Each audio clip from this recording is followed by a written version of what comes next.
दोस्तों नमस्कार। बोलो तो सब सुनेंगे। हमारे इस चैनल पर आप सभी का बहुत बहुत स्वागत है। हमारी विशेष श्रृंखला बात सेहत की। आज इस श्रृंखला के अंतर्गत हमारे साथ जो स्टूडियो में हैं वे हैं डॉक्टर इंद्राणी गुर्जलवार। आप शहर की जानी मानी फिजियोथेरेपिस्ट हैं। अब आपसे हम सवाल करेंगे कि फिजियोथेरेपी यानी क्या, तो जवाब यही आएगा कि फिजियोथेरेपी यानी जब हमारे हाथ पैर का कोई एक्सीडेंट हो जाता है उसके बाद फिजियोथेरेपी ली जाती है। पर इसके अलावा भी फिजियोथेरेपी हमारी ज़िंदगी में कितनी आवश्यक है, हमारी ज़िंदगी को कितना सुलभ और सुकर और हमारे जीवन के जो स्टाइल को कितना बढ़िया बना सकती है, हमारे जीवन जीने के तरीके को कितना इन्हेंस कर सकती है, इसके बारे में आज हम डॉक्टर इंद्राणी गुर्जलवार से बात करेंगे। तो नमस्ते। नमस्ते। तो सबसे पहले तो हम आपको ये जानना चाहेंगे कि फिजियोथेरेपी यानी एग्जैक्टली क्या? अच्छा, फिजियोथेरेपी यानी ये it is a science of movement. इसमें हम क्या करते हैं कि पेशेंट के जो मूवमेंट्स है उसको मूवमेंट्स करके, पेशेंट को एक्सरसाइज करके उसको उसके दैनंदिन जीवन में वापस लेके आना, ये पूरे साइंस को ये पूरे प्रोसेस को हम बोलेंगे फिजियोथेरेपी। तो भी इसके अंतर्गत बहुत कुछ है, जैसे आगे आगे बातचीत होती है जी बताएंगे। इसमें मैं और आपको जी। अच्छे से समझा पाऊंगी। जैसा कि थोड़ी सी चर्चा में ये पता चला कि ज़िंदगी में इतनी सारी बीमारियां होती हैं और हर बीमारी के बाद फिजियोथेरेपी की ज़रूरत पड़ती है। जी। तो उसके बारे में थोड़ा सा बताइए कि बड़ी से बड़ी बीमारियां, कैंसर हो गई, फिर उसके बाद में यदि कोई किडनी का प्रॉब्लम है या और बाकी सारी चीज़ें हैं, तो उसके बाद भी फिजियोथेरेपी की आवश्यकता होती है, ऐसा हम किसी को कहेंगे तो कोई विश्वास नहीं करेगा। तो आप जी, बताइएगा। अभी मैं बताऊंगी कि जैसे यहाँ पे डॉक्टर का काम खत्म हो जाता है, जहाँ पे डॉक्टर अपने हाथ टेक देते हैं उसके बाद हमारा काम शुरू होता है। पेशेंट की बीमारी जब शरीर से बाहर निकल चुकी है या उसको जो भी दिक्कत थी जब वो ठीक हो चुकी है, तो उसको वहाँ से अपने रूटीन लाइफ में लेके आना, ये एक जर्नी है जहाँ पे पेशेंट को काफ़ी बार तकलीफ होती है। कोई जोड़ का ऑपरेशन हो गया है, जोड़ जकड़ गया है, मेरा जोड़ तो ठीक हो गया है पर ये मूव नहीं कर रहा है, तो मैं खाना ही नहीं खा पाऊंगी, मेरे बाल नहीं बना पाऊंगी। पर ये जो जर्नी है कि जोड़ ठीक होने के बाद ये सब काम करना, दैनंदिन जीवन के काम करना, इसके जो प्रोसेस में है वो आता है फिजियोथेरेपी, और वो काफ़ी अहम रोल प्ले करता है पेशेंट के लाइफ में। तो ये तो ऐसा हो गया कि सारी चीज़ें हमने कर ली परंतु पूर्ववत बनाने का बिल्कुल काम आप बिल्कुल, करती हैं, इसलिए है हम ना? उसको बोलते हैं रिहैबिलिटेशन। हाँ। री यानी पुनर्वसन, वापस उसको उसके दैनंदिन जीवन में वापस लाने का जो काम है वो काम मेरा है। जी। बात ऐसी है कि जब ऑर्थोपेडिक सर्जन होते हैं उनके पास आप फिजियोथेरेपिस्ट होते हैं कि जो बराबर हाथ पैर टूटा या कुछ हो गया उसके बाद में उनको पूर्ववत जीवन में लाने का काम आप करती हैं। तो इसके बारे में तो मैं आपसे सवाल करूंगी, परंतु उसके अलावा मुझे ये एक बहुत बड़ा प्रश्न है कि बाकी सारी व्याधियों में, बाकी सारी बीमारियों में फिजियोथेरेपी की कहाँ ज़रूरत पड़ती है? हर एक जगह पे ज़रूरत पड़ती है। अब मैं बोलूँगी हर एक जगह पे, यानी बच्चे के पैदा होने के बाद से लेके बुढ़ापे तक हर एक प्रॉब्लम में फिजियोथेरेपी अब अहम रोल प्ले करती है। और उससे बड़ी प्रॉब्लम है तो भी फिजियोथेरेपी लगती है। आपको कैंसर हो जाता है तो भी आपको उसके फिजियोथेरेपी। कैंसर में कहाँ पर लगेगी फिजियोथेरेपी? कैंसर के बाद ऑपरेशन होने के बाद, या जैसे तुरंत ऑपरेशन हो जाता है, पेशेंट आईसीयू में भर्ती है, सांस लेने की तकलीफ है या बहुत दिन बेड रिडन है, तब फिजियोथेरेपी काम करेगा कि कोई लंग्स में इन्फेक्शन ना हो, इसलिए चेस्ट फिजियोथेरेपी देनी पड़ती है पेशेंट को। ओहो। तो तब वो रोल हम प्ले करते हैं कि ताकि जब पेशेंट बेड रिडन हो तब उनको इन्फेक्शन नहीं होना चाहिए, इसलिए जो काम है उसके चेस्ट में सिक्रीशंस को मोबिलाइज करके उनके श्वास प्रश्वासन के जो प्रोसेस को नॉर्मलाइज करना या नॉर्मलाइज रखना, वो भी एक बहुत अहम चीज़ होती है। चेस्ट पीटी बहुत आवश्यक रहती है और दिन में से जो मरीज लेटे हुए रहते हैं उनको 4 से 5 बार वो देना पड़ता है। जी।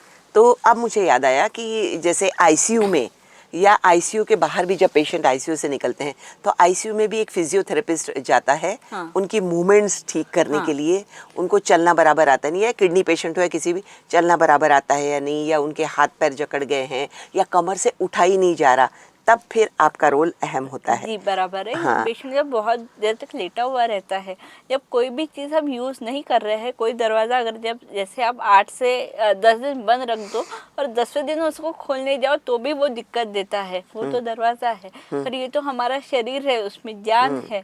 जब आप लेटे रहेंगे और उसको जी। यूज़ नहीं करेंगे तो जो आपके मसल्स है, स्नायु जिसको बोलते हैं, वो अट्रोफी यानी वो सिकुड़ जाते हैं, उसका यूज़ नहीं हुआ है इसलिए वो सिकुड़ जाते हैं, उसको हम बोलते हैं डिसयूज अट्रोफी। अब पेशेंट तो लेटा है, कोमा में है, हाथ नहीं हिला पा रहा है, पैर नहीं हिला पा रहा है, तब फिजियोथेरेपी जाके क्या करेगा, उसका हाथ पैर हिलाएगा। सामने को देखते समय क्या लगेगा, हाथ पैर तो हिला रहा है, पर हाथ पैर हिला के वो मेंटेन कर रहा है उसके मसल्स को, उसके मसल जैसे है उसको वैसे रखने में हम मदद करते हैं ताकि वो अट्रोफी में ना जाए। यानी पेशेंट जब वापस आ जाते हैं, कोमा से बाहर निकलते हैं, तो उनको मूवमेंट करने में तकलीफ ना हो। तो हर बीमारी के बाद उनके शरीर के मूवमेंट्स को ठीक रखने के लिए आप बिल्कुल। फिजियोथेरेपी देती हैं। आजकल तो ये भी देखा गया है कि गायनी जैसे प्रेगनेंसी एक बहुत नॉर्मल चीज़ है, हर एक महिला के जीवन में आती है, तो प्रेगनेंसी के पहले भी और प्रेगनेंसी के बाद भी ये व्यायाम अगर आप करते हैं तो आपकी जो प्रेगनेंसी की जर्नी है वो काफ़ी ईजी। यानी फिजियोथेरेपी एक तरीके का व्यायाम भी होती है जिसके अंतर्गत आपकी शरीर की हलचल देखी जाती है। हलचल देखी जाती है। बहुत बार फिजियोथेरेपी से ये भी हम कोशिश करते हैं कि जो सिजेरियन सेक्शन को टाल के नॉर्मल बर्थ की तरफ जाने के लिए जो सहायता करते हैं वो फिजियोथेरेपी, प्री नेटल फिजियोथेरेपी करती है। जी।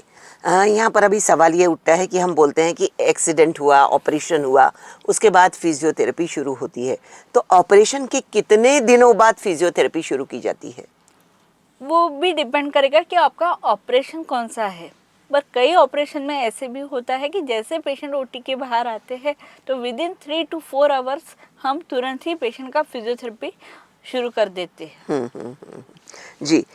जैसे अब साधारण आजकल बहुत कॉमन हो गया है कि घुटने का प्रत्यारोपण किया जाता है। जी। तो प्रत्यारोपण करने के बाद में वहाँ पर यानी प्रत्यारोपण करते समय फॉरेन पार्टिकल्स होते हैं अंदर कुछ प्रमाण में, और उसके बाद में आप कितने दिनों बाद उसको चलने के लिए तैयार करते हैं? नहीं, देखिए पेशेंट जैसे ऑपरेशन करके आते हैं तो फॉरेन पार्टिकल से नहीं, वो इम्प्लांट रहता है। जैसे हमारे 2 जोड़ है, एक मांडी का जोड़ है और नीचे वाले पैर का दूसरा, यानी 2 हड्डियां है। ऊपर वाले हड्डी को हम बोलते हैं फीमर, नीचे वाले हड्डी को हम बोलेंगे टीबिया। उसके जो एंड्स खराब हो जाते हैं, सिर्फ उसको निकाल के वहाँ पे एक अच्छा इम्प्लांट लगा देते हैं और उसमें उसको हम नी रिप्लेसमेंट बोलते हैं। जी। नी रिप्लेसमेंट करके जैसे पेशेंट बाहर आते हैं अपने रूम में, अगर सुबह ही आते हैं तो हम तुरंत शाम को उनकी घुटने की जो मूवमेंट है, यानी घुटने का मोड़ने का जो व्यायाम है, वो तुरंत ही शाम से शुरू कर देते हैं।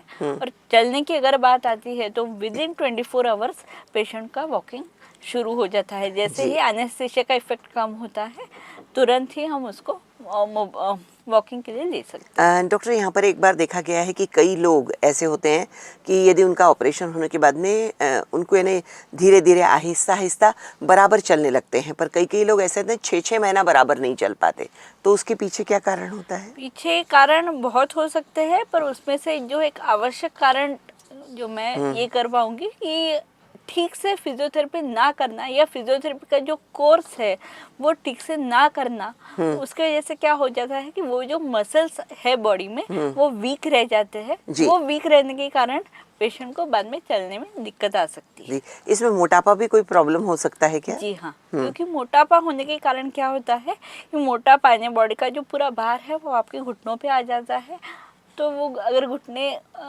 नहीं सहन कर पाएंगे तो भले ही चीज़ नहीं डाल दी हो, पर अगर बार बार उस पर भार दिया जाता है तो वो दिक्कत बनी रह सकती है। जी, पर वो धीरे धीरे कम हो जाती है। धीरे धीरे कम होती है। यदि हम ऐसा टोटल देखें कि कितने दिनों की फिजियोथेरेपी लगती होगी यदि एक घुटने का ऑपरेशन हो तो? घुटने के ऑपरेशन के बाद आपको ज़्यादा दिन की नहीं, अगर आप बहुत रेगुलर और पंक्चुअली अपना ट्रीटमेंट करवाते हैं तो 1 महीने के फिजियोथेरेपी ट्रीटमेंट में काफ़ी हद तक आपकी तकलीफ कम होकर आप पूरा नॉर्मलाइज हो सकते हैं। कई पेशेंट में ऐसे देखा जाता है कि उनका थोड़ा सा पेन टॉलरेंस कम होता है या नहीं सहन कर पाते हैं, तो कभी कभी हम उनको रिकमेंड करते हैं कि आप कम से कम 1.5 से 2 महीने की फिजियोथेरेपी करें, पर साधारण रूप पे 1 महीने की फिजियोथेरेपी काफ़ी हद तक हो जाती है। यहाँ पे मैं एक छोटा सा उदाहरण देना चाहूँगी। मेरे पास एक 72 साल के बुजुर्ग थे जिन्होंने नी रिप्लेसमेंट करवाया था, और उनका एम एक ही था कि उनको माहौर का गढ़ चढ़ना था। ओहो। तो उन्होंने वो किया, और उन्होंने नियम से 15 दिन की फिजियोथेरेपी की, बिल्कुल नियम से, एक दिन की भी उसमें गैप नहीं दी, नियम से हम करते गए। पर उसके बाद वो तुरंत माहौर गए, और माहौर का पूरा गढ़ वो अकेले सीढ़ियों से चढ़ के दर्शन करके आए। यानी इतना आदमी सक्षम हो जाता है फिजियोथेरेपी के बाद या जॉइंट रिप्लेसमेंट के बाद कि वो आराम से गढ़ इतनी सारी पायरियां चढ़कर वापस भी आ सकता है। उन्होंने बताया भी मुझे कि उनके जो साथ वाले थे वो गाड़ी से चढ़ के गए, और ये थे कि उन्होंने नीचे से सीढ़ियों से चढ़ना शुरू किया और वापस सीढ़ियों से उतर के ही ये वापस आए। अभी कई बार ऐसा होता है कि लोगों के पैरों की रखने की एक अलग तरीके की पद्धति होती है। कोई ऐसा तिरछ ऐसे पैर रख के चलते हैं या कोई इस तरीके से चलते हैं, तो उनको फिजियोथेरेपी की ज़्यादा आवश्यकता होती है, या उनका ऑपरेशन के बाद वो वैसे ही चलना शुरू करते हैं? नहीं, ये फिजियोथेरेपी के अंतर्गत आता है कि जैसे आप चलना शुरू करते हैं तो जो भी आपके कंसल्टेंट फिजियोथेरेपिस्ट है वो ही आपको गाइड करेंगे, और वो ही फिजियोथेरेपी के दौरान आपकी ये जो खामियां है चलने की वो क्यों आती है, तो इतने दिन तक आपका पैर टेढ़ा रहता है, तो वो एक आदत बन जाती है चलने की।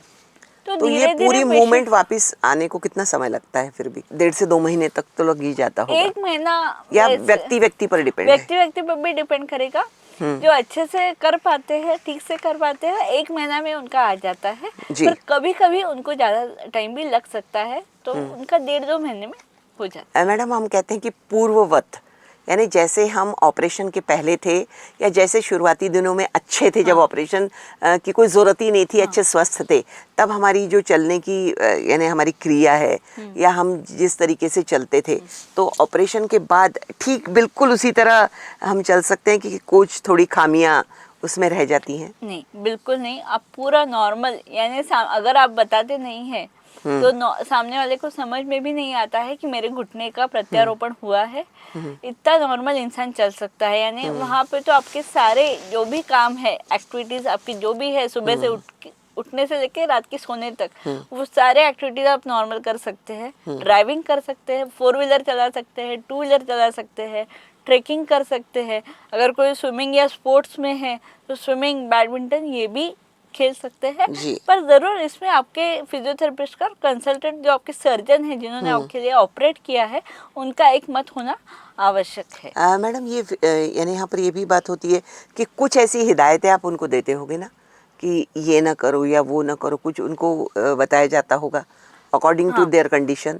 जनरली नी रिप्लेसमेंट के बाद ऐसी कोई भी लिमिटेशन नहीं रहती है। पर हाँ, कभी कभी हम जो बताते हैं पेशेंट को, कभी कभी नहीं, हमेशा ही ये बात बताते हैं कि ज़्यादा पालथी मार के बैठने की कोशिश ना करें। बहुत वज्रासन में बैठ रहे हैं, उस पर जोर डाल रहे हैं बार बार, अगर वो अवॉइड कर सकते हैं जहाँ पे आप वो अवॉइड करें।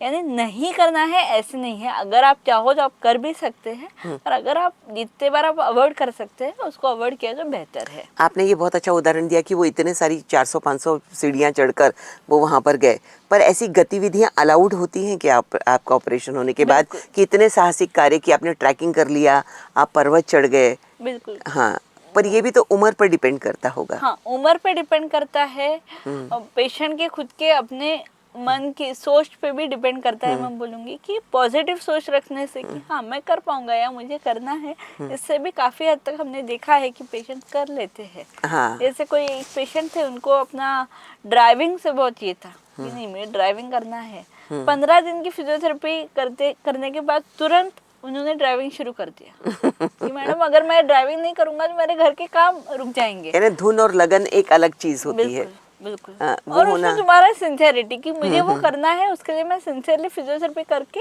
मैं मेरे काम कर पाऊंगा या कर पाऊंगी, ये सोच के अगर आप करते हैं तो कोई भी।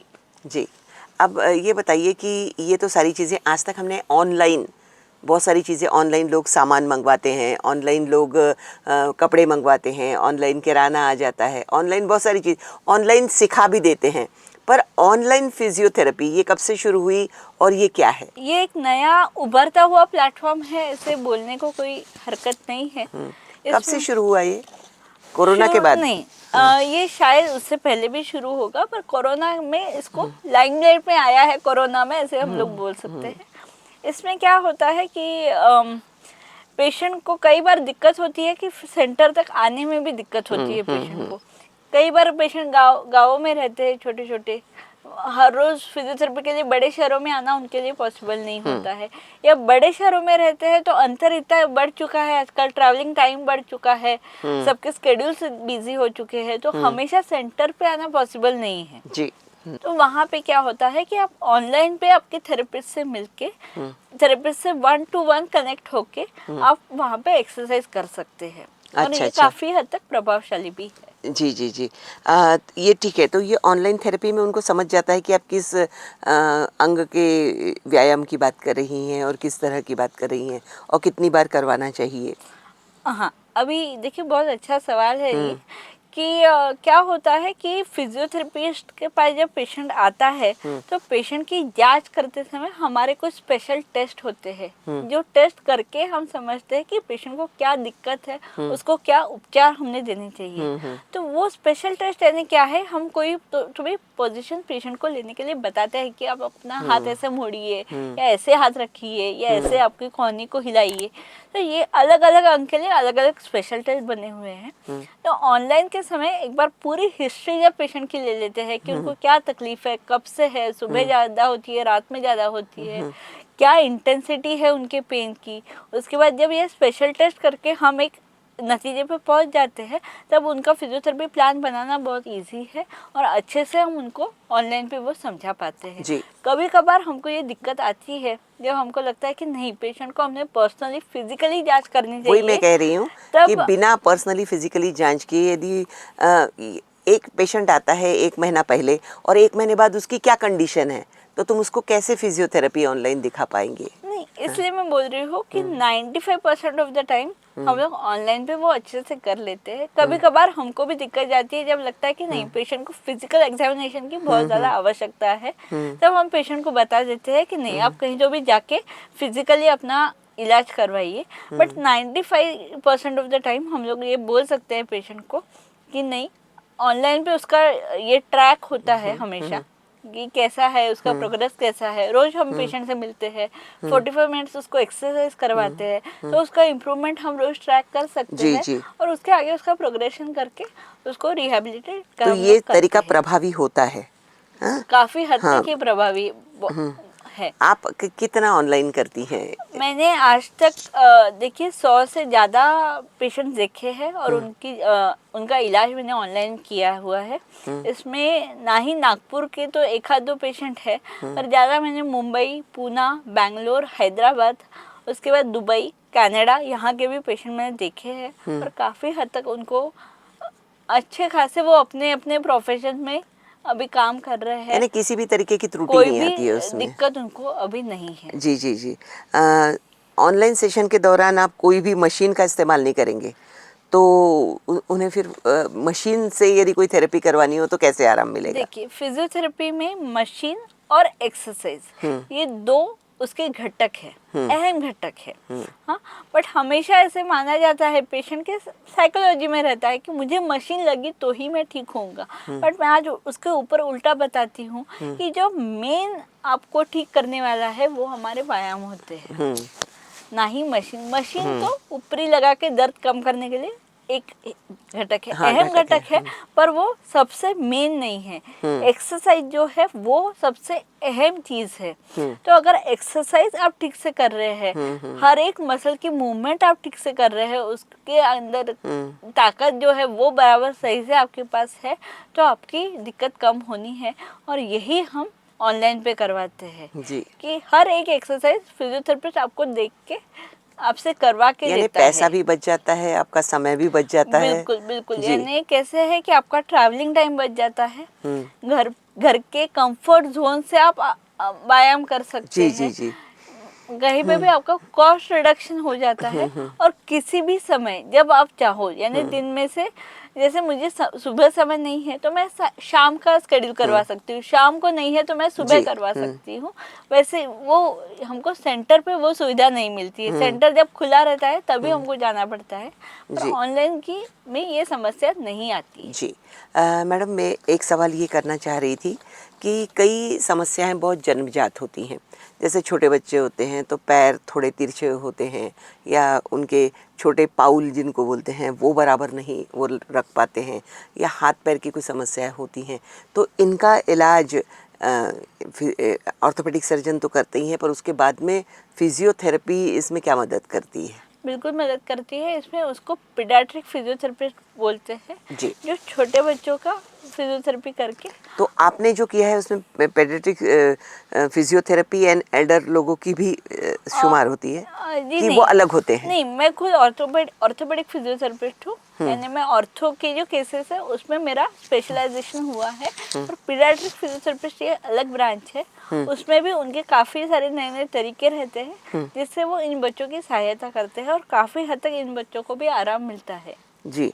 और ये बड़े लोग जो एक्सीडेंट के बाद बहुत व्यंग आ जाते हैं, हाँ। तो क्या वो व्यंग पूरी तौर से निकल सकते हैं? अब वो व्यंग क्या आया है, कहाँ से आया है, इस पे डिपेंड करता है। पूरी तरह से निकलेगा कि नहीं निकलेगा, ये जो व्यंग है और जिस पर्सन को हुआ है उसको देखे बिना ऐसे बोलना, हाँ भी बोलना गलत हो जाएगा, ना भी बोलना गलत हो जाएगा। घर में कई बार होती है कि हमें मोच आ जाती है, या फिर कभी फ्रोजन शोल्डर हो जाता है, या कई बार ऐसा हो जाता है कि हम अकड़ गए, साइटिका भी की बीमारी हो गई वगैरह। तो उस समय जनरली लोगों को ये लगता है कि डॉक्टर के पास चले गए, एक गोली खा ली तो ठीक हो गया। तो फिजियोथेरेपिस्ट के पास कब जाना चाहिए?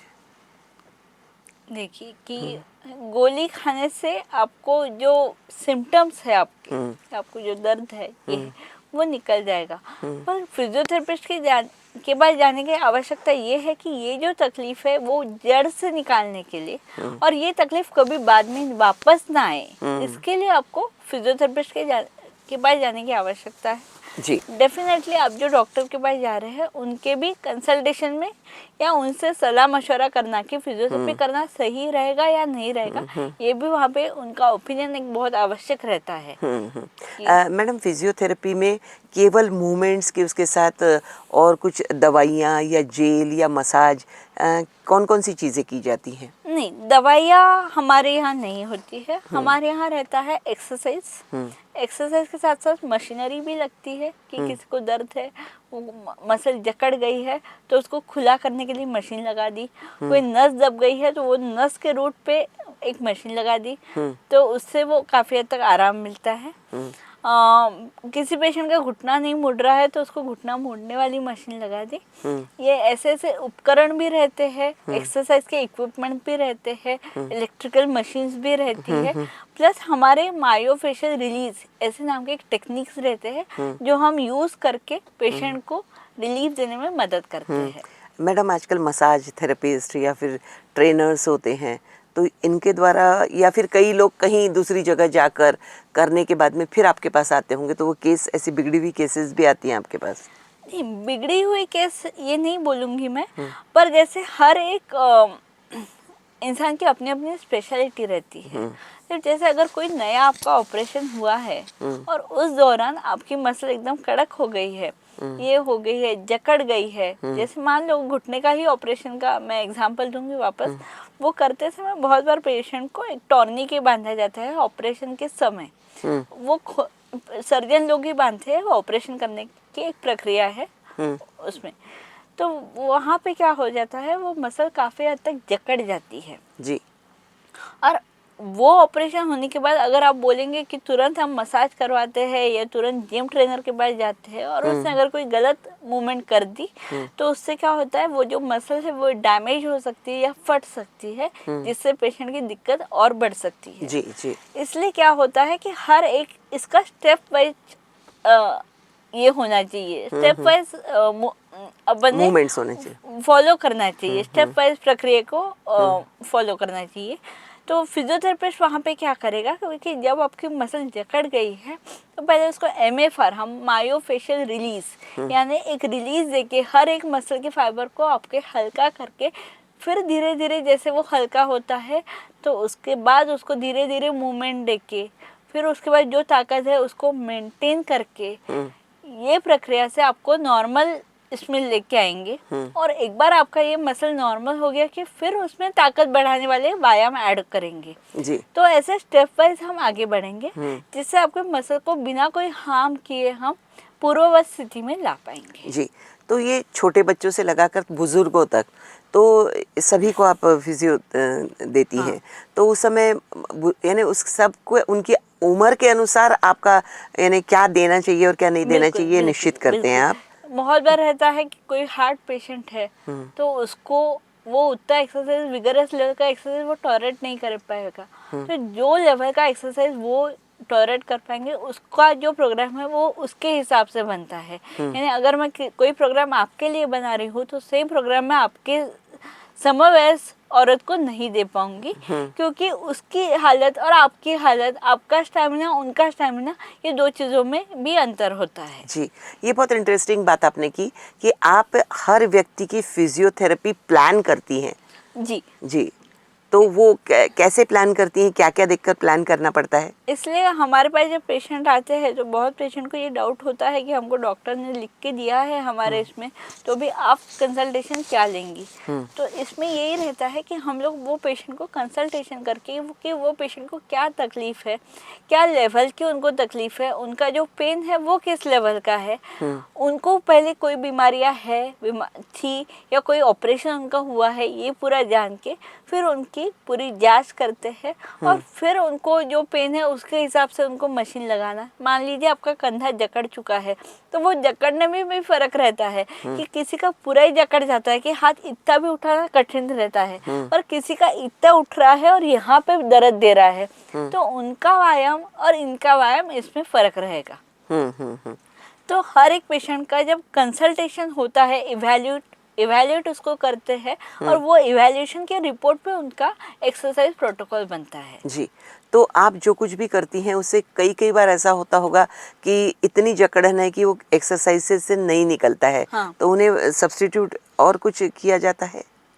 हाँ, सब्स्टिट्यूट यानी वहाँ पे अभी जकड़न है, बहुत दिन की जकड़न है तो सिर्फ एक्सरसाइज उसको नहीं निकालेगा। फिर पहले उसको गर्म पानी से सिकाई करो, फिर सिकाई के बाद उसको एक्टिव असिस्टेड एक्सरसाइज हम उसको बोलते हैं कि जो पेशेंट खुद भी कर रहा हो पर उसको सहायता भी मिल रही हो। जैसे साइकिल हो, साइकिल पे हाथ रख दिया तो वो खुद चलती है।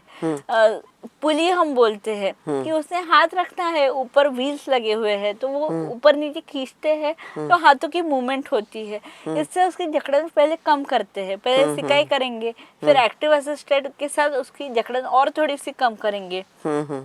फिर उसको मोबिलाइजेशन देके एक्सरसाइज देके उसका जो रेंज जकड़ चुका है वो वापस लेके आएंगे और फिर उसमें हम ताकत आने वाले व्यायाम जो बाद में अगले पड़ाव में शुरू होते हैं वो वैसे शुरू करेंगे। यानी इसकी भी स्टेजेस होती है?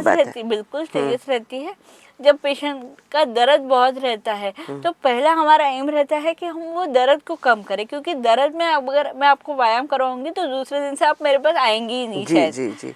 तो उसका अगर पेन कम होता है तो फिर पेशेंट को कॉन्फिडेंस आता है कि हाँ मेरा दर्द कम हुआ है तो अब मैं अगर व्यायाम करता हूँ तो मेरी रेंज भी वापस आ जाएगी। तो इसलिए वो स्टेप वाइज जाना आवश्यक होता है। हाँ।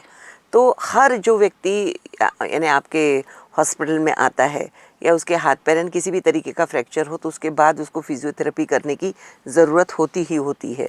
काफ़ी हद तक होती है हाँ जी। यदि पैर का एक्सीडेंट हुई, एक्सीडेंट केसेस आए आपके पास तो उसके बाद वो फिजियोथेरेपी यानी पैर का ही एक्सीडेंट, यदि किसी दाहिने बाएं पैर का एक्सीडेंट हो जाता है तो उसके बाद फिजियोथेरेपी कितने दिन, यानी मैंने ये भी देखा है कि 6 महीना फिजियोथेरेपी चलती है। मैं वापस वही बोलूँगी कि हर पेशेंट की कंडीशन देख के उसको कितने दिन की फिजियोथेरेपी आवश्यक है वो डिसाइड होता है जी। अभी एक ऐसे ये नहीं है कि ऐसे कहीं पे लिखा हुआ नहीं है कि हाँ 2 ही महीने फिजियोथेरेपी करनी है। पेशेंट की कंडीशन कैसे है, वो इम्प्रूवमेंट कैसे दिखाता है। कोई पेशेंट आते हैं 10 दिन में एकदम फर्क दिखाते हैं कि हाँ आज बिल्कुल नहीं मुड़ रहा था तो अभी 90 मुड़ रहा है, फिर कल को देखो तो 100 तक मुड़ता है। तो उनका रिहेबिलिटेशन जल्दी हो जाता है, महीने 1.5 महीने में वो कंप्लीट करके अपने कामों में लग जाते हैं। पर इसकी जरूरत होती ही होती है, यानी ऑपरेशन होने के बाद सबसे बड़ा पार्ट अदा करती है वो फिजियोथेरेपी। बिल्कुल जी। यहाँ पर हम आपके एक दो अनुभव भी जानना चाहेंगे कि जब कोई पेशेंट आता है तो उसमें इतना दर्द होता है, इतनी तकलीफ होती है कि ऐसा यानी हम भी कभी कभी हताश होकर आते हैं, उसके बाद फिजियोथेरेपिस्ट ने उन्हें बिल्कुल बढ़िया कर दिया और बिल्कुल चलने लग गए। ऐसे आपके पास अब आप बिल्कुल यंग हैं पर फिर भी आपको ये करते हुए कितने दिन बीत गए? हाँ, यहाँ पे मैं 3 से 3.5 साल तक मैंने अभी तक काम किया है। जी। तो यहाँ पे मेरे इसमें जो केसेस मैंने देखी है, ऐसे ही बुजुर्ग महिला थी, चलने में उनको काफ़ी दिक्कत आती थी। किसी दूर वर्धा के पास से कोई गांव से वो आती थी यहाँ पे। तो पहले मैंने देखा है कि उनको दोनों बेटे उनके साथ आते थे और ऐसे गोदी में उठा के, जैसे छोटे बच्चे को हम उठाते हैं ऐसे उठा के वो लेके आते थे मेरे पास। वो काफ़ी दिन तक मेरे पास आए, 3 से 4 महीने वो आते रहे नियमित रूप पे। पर जिस दिन वो वापस गए घर पे, तो वो औरत अपने खुद से होके चल के, एक स्टिक के सहारे से चल के अपने घर आराम वापस से घर गए। गई हैं। हाँ। बिल्कुल, वो बिल्कुल खुश थे कि दैनंदिन जीवन के सारे उनके जो काम थे, किचन में काम करना है, घर में बच्चे थे, बच्चों को देखभाल करना है, वो सब जो काम है वो बिल्कुल खुश से करती थी, खुशी जी से। जी। और तो ये लेबरस जॉब है कि आप किसी को इन एक्सरसाइजेज करवा रहे हैं, उसके मन के अनुसार करवा रहे हैं, बिल्कुल उसके समय के अनुसार करवा रहे हैं। इसमें हमारे इसमें पेशेंट की साइकोलॉजी बहुत एक इम्पोर्टेंट अहम घटक है। क्योंकि जब अपना पैर या कोई भी अपने बॉडी का पार्ट, जब कोई उसमें कोई भी दिक्कत आती है, हम तो सर्वसामान्य है, कोई भी हाथ पैर दुखता है तो भी थोड़ा सा नर्वसनेस आ जाती है। हाँ। पर जब कोई बहुत बड़ी बीमारी हमको होती है, या हाथ मुड़ नहीं रहा है, हाथ कट चुका है, उंगलियां कट चुकी है, कोई काम, तो पेशेंट साइकोलॉजिकली डिप्रेस हो जाता है। तो वहाँ पे पेशेंट की साइकोलॉजी को भी हमको डील करना पड़ता है। उनको थोड़ा सा समझा के, पॉजिटिव माइंडसेट पे लाके, उनको दिखा के कि आप ये जो नैया है इसमें आप अकेले नहीं है, इसमें सभी आपके साथ बैठे हैं, कुछ आपको दिख रहे हैं, कुछ नहीं दिख रहे हैं। ये करके उनको धीरे धीरे व्यायाम देके, कभी पेशेंट परेशान हो जाते हैं, हम पे भी गुस्सा करते हैं कि मैडम मत करिए, दुख रहा है, हम जानते हैं, पर उनकी कला से लेके वो व्यायाम करवा के उनको हमको वापस एक उनके दैनंदिन जीवन में लेके जाना रहता है जी। और काफी हद तक पेशेंट कोऑपरेट करके एक बार उनका जैसे विश्वास बन जाता है, तो धीरे धीरे वो कोऑपरेट करके अपने एम में सफल होके जी निकल तो जाते ये हैं। इस फील्ड में आना आपका एम था या शौक था, क्या था? जी नहीं, मेरा ये एम नहीं था एक्चुअली। मैं कभी भी इस फील्ड को मैंने नहीं चाहा था। पर आज मैं बोलूँगी कि जो भी भगवान ने किया उस समय वो बहुत अच्छा किया, कि मैं बहुत सेटिस्फाइड हूँ कि मैं इस फील्ड में हूँ। क्योंकि मैं वहाँ पे खड़ी हूँ कि जहाँ पे डॉक्टर का काम खत्म हो जाता है, वहाँ पे मेरा काम शुरू होता है। यानी पेशेंट को अपने एक दर्द से निकाल के अपने दैनंदिन जीवन में वापस लाना। जब एक आधा भी पेशेंट आके बोलता है कि मैडम मैं आज एकदम ठीक हूँ, मैं कोई भी दर्द नहीं है, तो वो जो सेटिस्फेक्शन मन को मिलता है वो बहुत बड़ा है। और आज मुझे पता है कि ये जो काम है बहुत आवश्यक काम है। क्योंकि जैसे धीरे धीरे अभी देख रहे हैं, तो किसी के भी बच्चे या कोई भी फैमिलीज पुराने समान नहीं है, जॉइंट फैमिलीज का ये कम हो चुका है। हर एक फैमिली न्यूक्लियर फैमिली है, न्यूक्लियर फैमिली में हर एक किसी को अपना अपना काम रहता है। घर पे जो लेडी है उसको अपना काम रहेगा, आदमी है उसको काम, बच्चों को अलग काम रहेगा जी। तो कोई भी किसी को समय नहीं दे सकता है। तो इसमें इंडिपेंडेंट होना बहुत आवश्यक है जी। तो वो इंडिपेंडेंट बनाने का काम अगर मैं कर रही हूँ या मैं किसी को सहायता कर पा रही हूँ, मैं समझती हूँ कि वो मुझे एक ब्लेसिंग मिला है भगवान से और मैं वो काम को करने में बहुत नहीं, अब मैं तो ये कहूँगी कि आप कहती हैं कि जहाँ डॉक्टर का काम खत्म हो जाता है वहाँ आपका शुरू होता है। डॉक्टर के साथ साथ आपका काम चलता है और उसके बाद बहुत दिनों तक चलता रहता है। बिल्कुल, ये भी कहना उतना ही उचित होगा।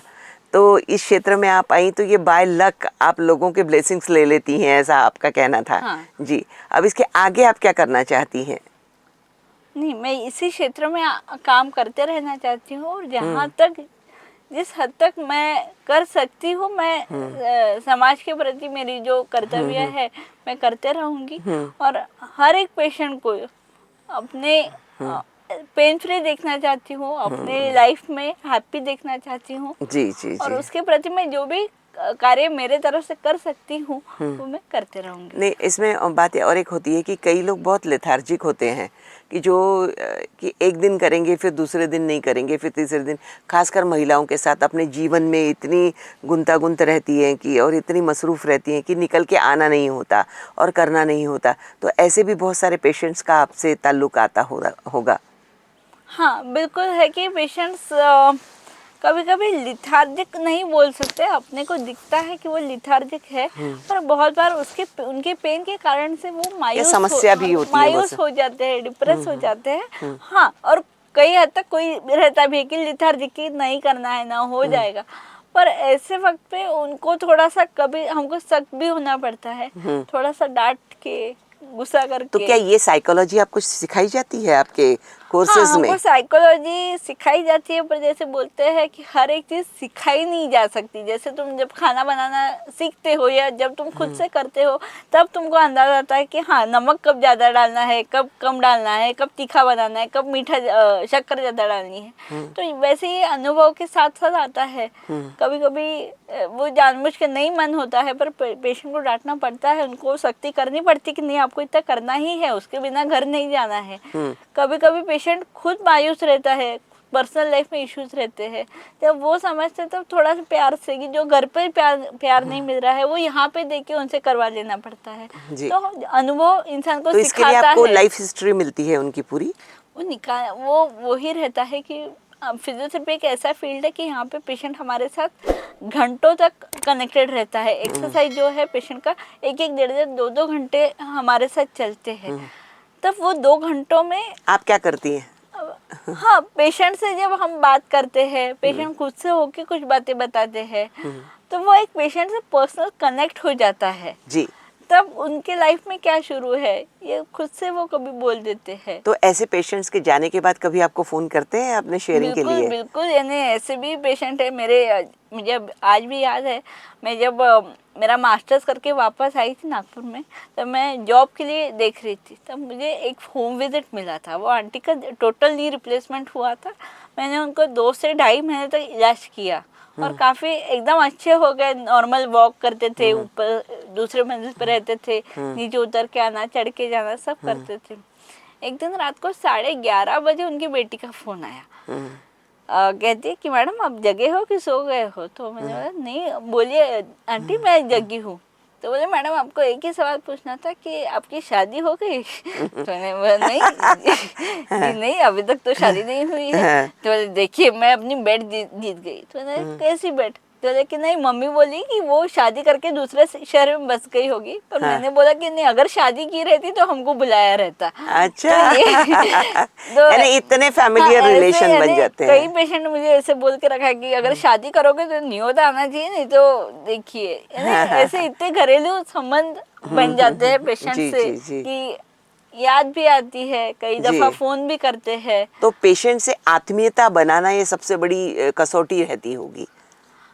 जी नहीं, मैं उसको कसौटी नहीं बोलूँगी, क्योंकि जैसे पेशेंट हमारे पास आते हैं, किसी पेशेंट के सहवास में आप 2-2, ढाई-ढाई घंटे जब बिता रहे हो, इतना तो उस कंडीशन में आते हैं ना कि वो इतने पेनफुल होता है। हाँ, कि वो सामने वाले को वो सारी चीजें बताकर हल्का होने की कोशिश करते हैं। जी हाँ, कभी-कभी ऐसे रहता है कि वो जो दर्द रहता है, खासकर महिलाओं में मैंने ये ज़्यादा देखा है कि पेशेंट को दर्द से ज़्यादा ना कहीं तो भी अपने लाइफ में पर्सनल बैटल्स में जूझ रही होती है, और कहीं तो भी कोई तो भी सपोर्ट, कोई तो भी अपनापन ढूंढ रही होती है। तो अगर यहाँ पे अगर वो जब आती है व्यायाम करने के लिए, तब उनको अगर कोई मिल जाता है बात करने वाला, मन को थोड़ा सा मन मोकळं करणारे जो काही मिळालं, तर तसं त्यांना वातावरण दिलं तर त्या आपोआपच मला सगळं सांगायला लागतात। अच्छा अच्छा। आणि ते सांगताना मग त्यांच्याशी जे बॉन्ड बनून जातं ना, की ते कळतच नाही की ते बॉन्ड कधी बनलं। म्हणजे कधीतरी असंही होतं की पेशंट डिस्चार्ज करताना एक मन खूप खुश असतं की चला पेशंटला सुट्टी केली तर बरं वाटलं, की इतके दिवस येत होता, त्रासात होता, पण दुसरं मन असं हे पण असतं की अरे ते उद्यापासून येणारच नाहीत, मात्र ती जागा रिकामी म्हणा, दवाखान्यात त्यावेळेस रिकामा वाटतो की बा। ये तो कॉलेज जैसा हो गया कि एक बैच आई और एक बैच गई, तो उसके बाद उनकी यादें बनी रह जाती है। ऐसे कपल आते थे, दोनों का अभी दोनों घुटनों का ये हुआ Operation. था नी रिप्लेसमेंट। बिल्कुल नियम से उन्होंने 6 महीने तक नियमित फिजियोथेरेपी की। वो अंकल तो बिल्कुल यानी पूरे पैर मोड़ के पालथी मार के वज्रासन में भी बैठ जाते थे, इतना उनका ये हुआ। पर उनकी इतनी आदत लग चुकी थी कि यानी जब वो गए तब कम से कम 15 से 20 दिन हमको वो खलता रहा कि बाप रे वो जगह भी खाली हो गई है। जो 4:30 धूप हो, बारिश हो, ठंडी हो, उन्होंने कभी वो मिस नहीं किया। यानी भावनिक रूप से आप कहीं ना कहीं उनसे जुड़ जाते हैं। बिल्कुल जी, तो आपको होम विजिट भी करनी पड़ती है इनकी कि केवल हाँ, जो पेशेंट मेरे पास नहीं आ सकते हैं, जो बिल्कुल ही बेड रिडन है, कई बार पेशेंट को नॉन वेट बेरिंग बोलते हैं कि पर उस पैर पे बिना वजन डाले आप चलिए।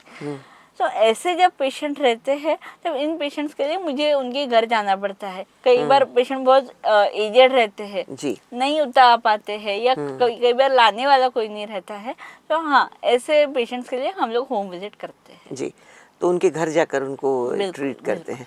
तो ये पेशा बहुत ही नोबल, वैसे ही डॉक्टर पेशा बहुत नोबल पेशा है। और आप इस तरीके से, तो कई लोग जो इस क्षेत्र में यानी बहुत ना नुकुर करते हैं आने के लिए, पर फिजियोथेरेपी से आपका जीवन बहुत अच्छा और बेहतर बन सकता है। हाँ। या कोई भी कमी रह जाए तो वो कमी सुधर सकती है। इसके बारे में हमारे श्रोताओं को आप बताइए। बिल्कुल, मैं खुद ही शायद उसका एक अच्छा उदाहरण हूँ शायद, क्योंकि बिल्कुल 3 साल तक मैंने कोशिश की थी कि मुझे एमबीबीएस मिले, पर एमबीबीएस नहीं मिला। उसके बाद फिजियोथेरेपी मैंने किया, उसमें काफ़ी हद तक काफ़ी दिन तक मैं नाखुश थी। पर जैसे ही मैं धीरे धीरे प्रैक्टिस में आती गई, मेरा पेशेंट से इंटरेक्शन बढ़ा, और जब मैंने देखा कि हाँ मेरे काम से भी पेशेंट को काफ़ी हद तक आराम मिल रहा है, या पेशेंट खुश हो रहे हैं, उनके दर्द से वो मुक्त हो रहे हैं, तब ये जो सेटिस्फेक्शन मन को मिलता है कि हाँ मेरे करने से भी उनको खुशी मिल रही है, वो किसी को पेन फ्री देखना ये भी बहुत बड़ी बात है। और उसमें आप अगर छोटा सा भी घटक बन सकते हैं तो that is more like a blessing, that is what I feel. So I feel कि दिस इज इसके अलावा और डॉक्टर इंद्राणी आप क्या शौक क्या रखती हैं आप इसके अलावा? देखिए ये किसी को सुखी रखना, किसी को संतुष्ट करना, ये बहुत बड़ा चीज़ है। पर इसके अलावा भी जब आप ऑफिस से घर जाती हैं तो क्या क्या शौक हैं आपके? अभी तो फिलहाल वैसे देखा जाए तो काफ़ी इतना हेक्टिक चलता है लाइफ, तो वैसे तो ये नहीं है शौक कोई। पर मैं खुद के पोएम्स लिखती हूँ, मराठी में, हिंदी में मैंने खुद के पोएम्स मैं लिखती हूँ। अच्छा अच्छा, आपको याद है कोई, आप बता सकती हैं? अभी तो मेरे पास मराठी की भी होगी या हिंदी की भी होगी, कोई 1 लाइन 2 लाइन आपको याद होगी तो बताइए। एक छोटी सी मैंने लिखी थी फ्रेंडशिप डे पे। जैसे रोज जिस फ्रेंड से अपन रोज मिलते थे, अभी ऐसे हो चुका है कि ये उम्र में आ चुके हैं कि उसका लाइफ भी बदल चुका है, मेरा लाइफ भी बदल चुका है, मसरूफ हो गए अपनी अपनी जिंदगी में। अभी बहुत ऐसा लगता है कि सामने रह के भी, उसका घर सामने रह के मेरा घर भी वहीं पे है, तो जो मिलना, जो मजा मस्ती पहले होती थी अभी वो नहीं होती। तो उसी पे मैंने लिखा था की तुझ्या आयुष्यात रमलेली तू आणि माझ्या व्यापात व्यापलेली मी, तुझ्या आयुष्यात रमलेली तू आणि माझ्या व्यापात व्यापलेली मी, आता व्हॉट्सअपवर बोलतो, इंस्टावर रील शेअर करतो, पण प्रत्यक्षात कधीतरीच भेटतो, स्टेटस एकमेकींचे बघून लाईक जरूर करतो, फारच आवडले तर कमेंट देखील करतो, पण पूर्वीसारखे आउटिंग आता वर्षातून एकदाच करतो, बिझी अशा रुटीनला आपल्या एक कॉमा जरा लावूया, उगाच रिकाम टेकडे आपण पावसाच्या पाण्यात फिरूया, बिझी अशा रुटीनला एक कॉमा जरा लावूया, उगाच रिकाम टेकडे आपण पावसाच्या पाण्यात फिरूया, महागड्या हॉटेलमध्ये नाही तर टपरीवर चाट खाऊया, फ्रेंडशिपचे मेसेज नाही तर फ्रेंडशिप बँड एकमेकीला बांधूया, चल ए परत थोडं मागे फिरूया, चल ए परत थोडे मागे जाऊया, तुझ्या आयुष्यात रमलेली तू आणि माझ्या व्यापात व्यापलेली मी, एक कॉमा लावून परत मागे जाऊया, परत मागे जाऊया। वाह वाह वाह, खूब छान। आपको बहुत बहुत शुभकामनाएं। आप जो कुछ भी कर रही हैं उसमें बहुत संतुष्टि है। वैसे डॉक्टर पेशे में ही एक सेवा का पेशा है, और किसी को भी अच्छा करने में या उसकी तबीयत ठीक करने में एक संतुष्टि, एक समाधान मिलता है, वो आपको इस वक्त मिल रहा है, और आप बहुत खुश अपने आप को उससे महसूस कर रही हैं। ये खुशी बरकरार रहे और आप उत्तर प्रगति करती रहें, ऐसा हमारे बोले तो चैनल की तरफ से हम आपको बहुत बहुत शुभकामनाएं देते हैं, और आपका आने के लिए बहुत बहुत शुक्रिया अदा करते हैं। Thank you. तो दोस्तों, बोलो तो सब सुनेंगे हमारे चैनल की ये विशेष श्रृंखला आज आपने देखी, सुनी और आपको पसंद भी आई होगी। फिजियोथेरेपी पर आज हमने बातचीत की डॉक्टर इंद्राणी गुर्जरवार से। अगले कार्यक्रम में फिर मिलेंगे, तब तक के लिए नमस्कार। अगर हमारा ये पॉडकास्ट आपको पसंद आया हो तो इसे लाइक करें और हमारे चैनल को ज़रूर सब्सक्राइब करें। बेल आइकॉन भी ज़रूर दबाएं ताकि जब भी हमारा नया एपिसोड रिलीज़ हो तो आपको तुरंत खबर मिले।